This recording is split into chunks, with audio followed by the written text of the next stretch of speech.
Le boîtier mesure 7 cm sur 5 et pèse 150 grammes.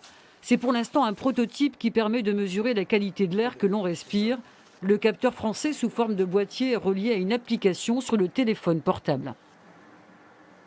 Il va mesurer les principales caractéristiques de l'air que nous respirons, la température, l'humidité, le taux de composés organiques volatiles, mais aussi les microparticules. Ces informations se retrouvent ensuite sur une carte qui permet d'avoir les informations qui ont été relevées par justement cette communauté porteur du capteur français.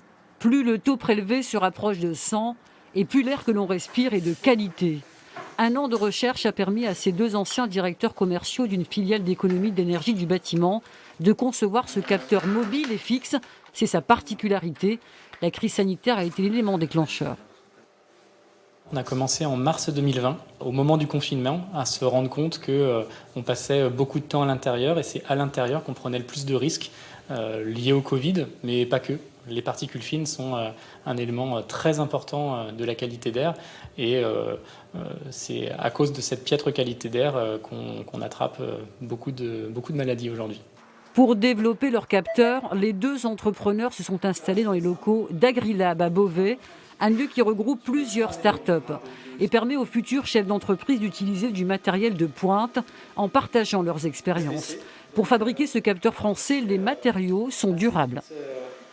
Le circuit imprimé se dessoude, se ressoude pendant plus de 10 ans. Donc on a prévu justement de pouvoir mettre les mains dedans à peu près 5 fois dans la durée de vie de l'appareil. Et à la fin de sa durée de vie standard, 10, 11, 12 ans, eh bien, il sera déconstruit pour pouvoir être recyclé chacune des matières.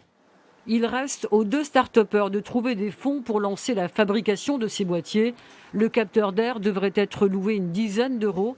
La qualité de l'air, un marché qui pourrait être fructueux.